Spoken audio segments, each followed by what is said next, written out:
Olá pessoal, sejam todos muito bem-vindos. Conforme eu falei no meu último vídeo, já está no ar o meu novo site, o luznanovaera.com. Dá uma olhada lá, você vai ver que tem muitos conteúdos legais, tem livros, tem livro digital, livro impresso, tem textos, artigos, alguns dos vídeos que eu estou publicando aqui no canal do YouTube. E em breve vou estar colocando também alguns cursos para o seu treinamento interior, para o seu desenvolvimento espiritual. Então, no vídeo de hoje a gente vai estar respondendo algumas perguntas que o pessoal deixou nos comentários dos vídeos. Enquanto eu não começo a responder, você dá um joinha no vídeo, se inscreve no canal, lembra de ativar o sininho das notificações, que aí cada vez que eu colocar um vídeo novo, você vai estar recebendo lá no seu celular ou na sua caixa de entrada de e-mail, você vai estar recebendo o aviso que tem conteúdo novo no canal.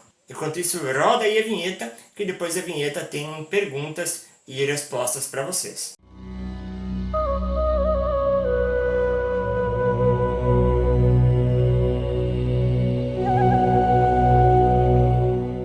Bom pessoal, eu tenho aqui hoje 3 perguntas para estar respondendo para vocês. A primeira pergunta é do Pimba e ele pede o seguinte: Leandro, tem uma pergunta. Se Deus criou o universo, quem criou Deus? Se ele se fez sozinho, como isso pode acontecer? Então, Pimba, na verdade essa é uma pergunta redundante. Por quê?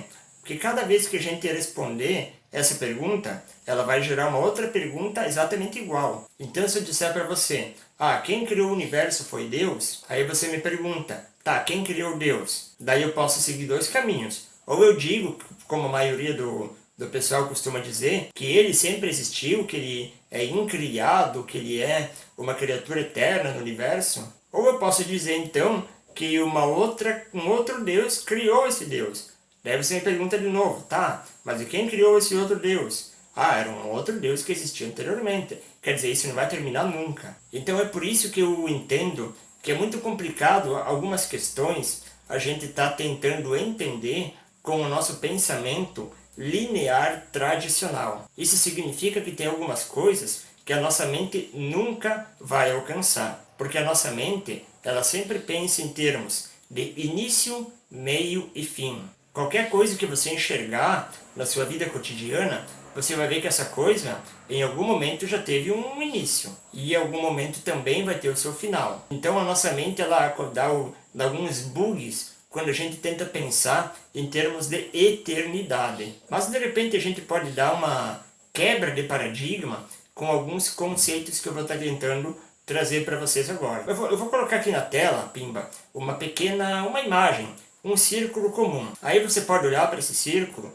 e a primeira coisa que vai saltar à tua mente é uma distinção, o dentro e o fora desse círculo, ok? Se eu pegar qualquer outra figura geométrica, vai acontecer da mesma forma. Um quadrado, um triângulo, você vai poder distinguir onde que é dentro e onde que é fora. Porque isso a nossa mente faz muito bem essa questão.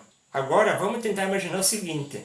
Vamos pegar, por exemplo, separar 2 pontas desse círculo e torcer uma delas e tá conectando de novo. Você vai ver que vai aparecer uma geometria totalmente diferente, como uma figura que eu vou estar colocando aqui na tela agora, e que vai ser exatamente o símbolo do infinito. Então agora olha para esse símbolo e tenta encontrar o dentro e o fora dele. Tenta encontrar o início e o fim dele. Você vai ver que não vai encontrar, não vai dar certo, porque você pode até começar a passar o dedo no desenho e dizer, aqui, essa parte aqui é fora. Mas continua passando o dedo e você vai ver que esse fora vai se transformar em dentro. Quer dizer, uma coisa ela não está separada da outra. Uma coisa ela se confunde e se transforma em outra coisa em um determinado momento.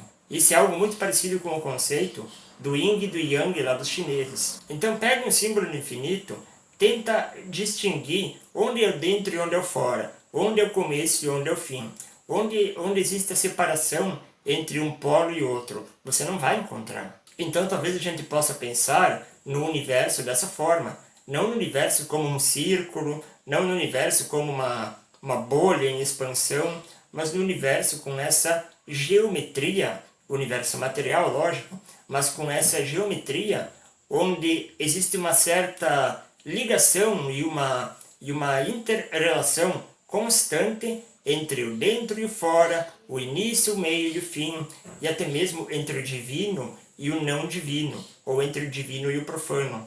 Eu vou estar mostrando agora uma outra imagem que também vai ajudar nesse raciocínio. Essa imagem é a do Escher.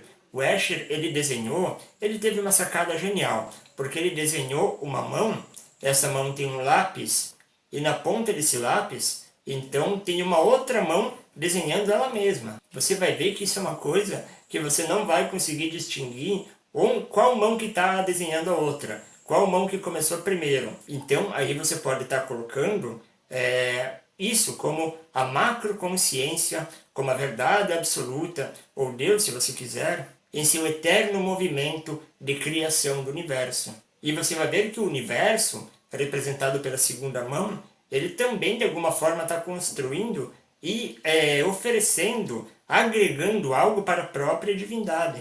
Mais uma vez, você não vai conseguir separar onde que está o início, o meio e o fim, onde que está o divino e onde está o não divino, porque as duas coisas se confundem. Agora, Pimba, a questão é que provavelmente você deve estar com o cérebro agora, né, tentando processar todas essas informações e esses conceitos, mas isso é uma coisa que, convenhamos, não vai te levar a lugar nenhum. Porque o único jeito de você realmente entender esses paradoxos do universo, cara, só tem um jeito. Senta, esvazia tua mente, medita e penetra nesse silêncio profundo, penetra nesse observador, nessa consciência que está aí justamente gerando esses questionamentos. Provavelmente por isso, quando alguém chegava e dizia ao Buda, Buda, eu acredito em Deus, e você? Você acredita em Deus? Aí então Buda dizia, não, eu não acredito em Deus. Entretanto, quando alguém chegava e dizia, Buda, eu sou ateu, e você? Você acredita em Deus? Sim, eu acredito em Deus.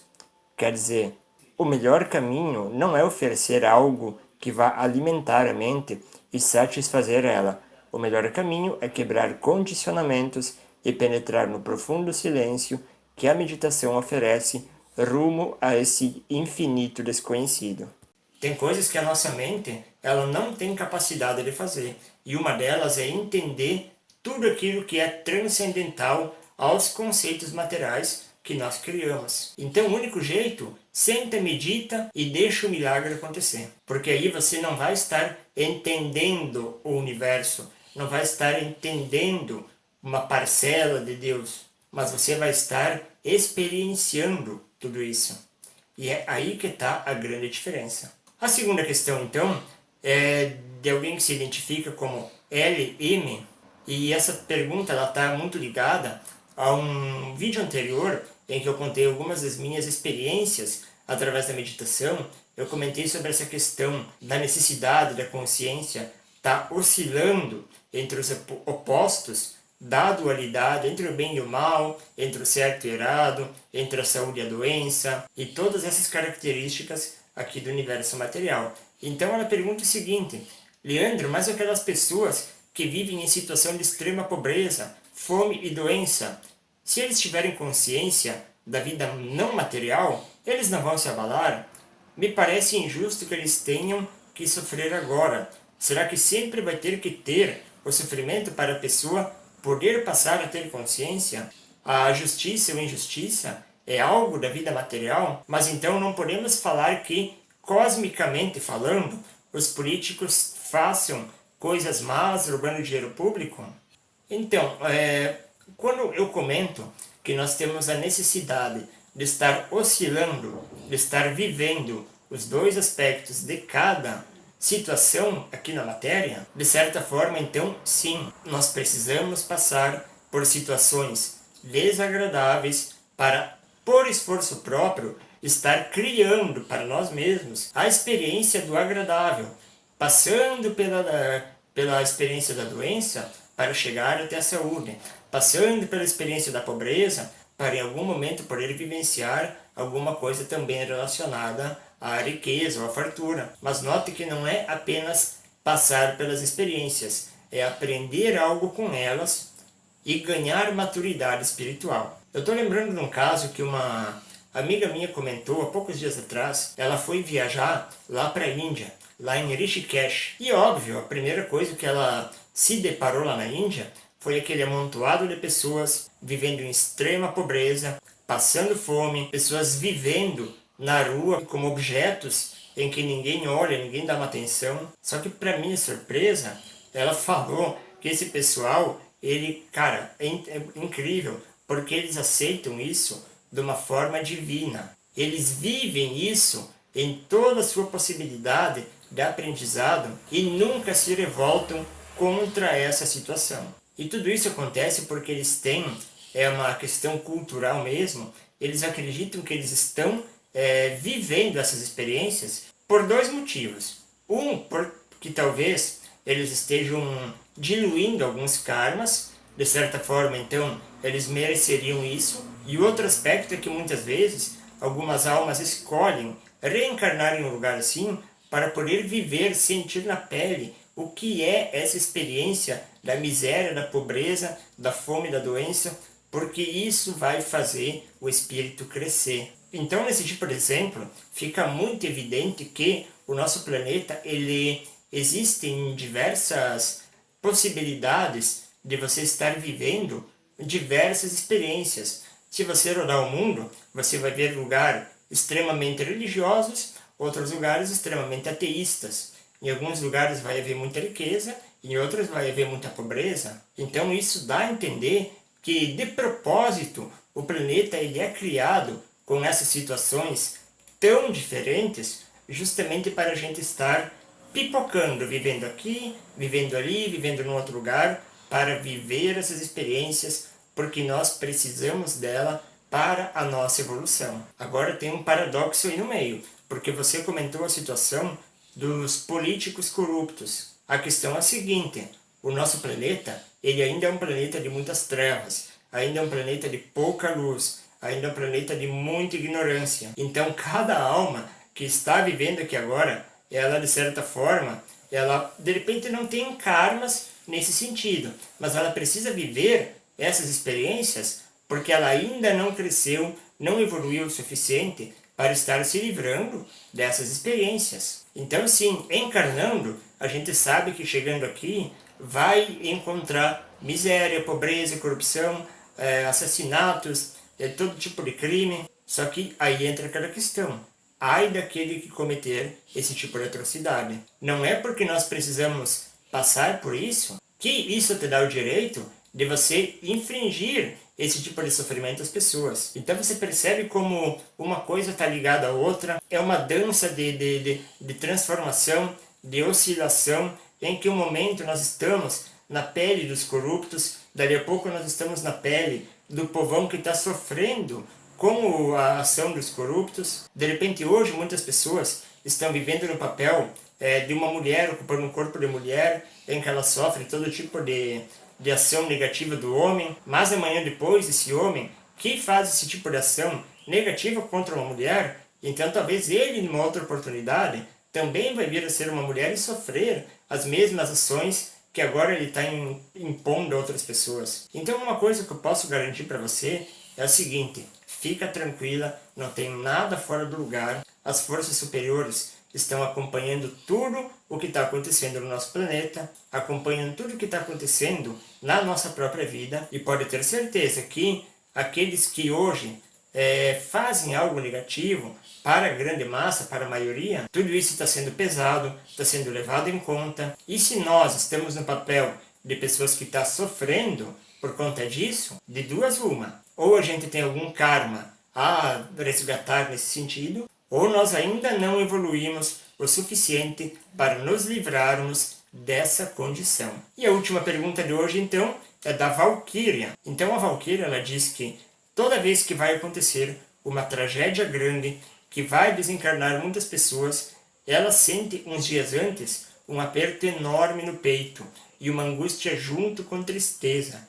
Sem saber como agir, levanta as mãos e roga a Deus que socorra essas almas, pois eu não sei a melhor maneira de ajudar. Me oriente, por favor. Então, Valquíria, existem muitas coisas que, de certa forma, elas estão já magnetizadas lá no plano astral. Quer dizer, as energias estão muitas vezes convergindo para que algum fator, algum fato, ele venha a acontecer aqui no plano material. E muitas pessoas que têm um nível grande de sensibilidade, como é o seu caso, elas acabam sentindo isso. Mas o fato de você sentir que vai acontecer algo, não significa que você tenha que fazer algo.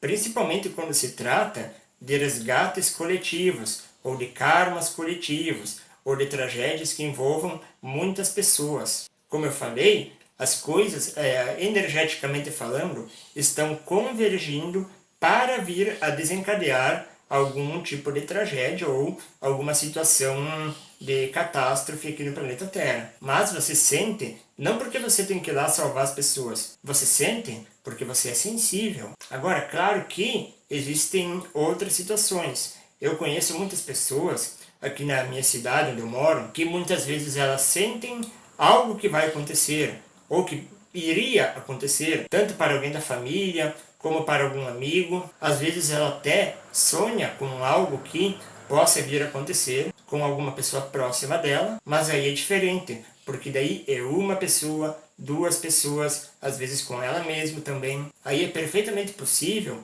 você estar, através de uma oração, oferecendo energia, tanto para os seus mentores, quanto para os mentores dessas pessoas, para que, se houver a possibilidade, houver o merecimento, que possa então ser evitado o pior. Só que, Valkyria, nem sempre vai funcionar, porque nós não temos condições de saber o que realmente precisa acontecer, o que realmente algumas pessoas precisam enfrentar e quais as coisas que de repente vão acontecer, não sei, talvez até por ação, né, de alguma entidade desencarnada, né, bastante negativa, que está tentando atrapalhar a vida de alguém.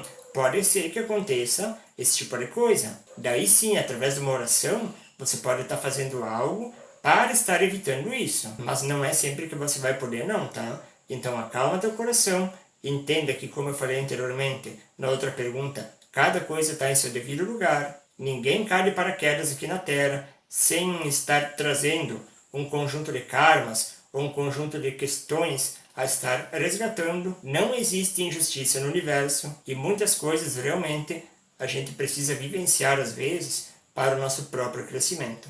Bom pessoal, o recado por hoje é esse. Espero que eu possa ter ajudado a esclarecer essas questões. Muita paz a todos, namastê e até o próximo encontro.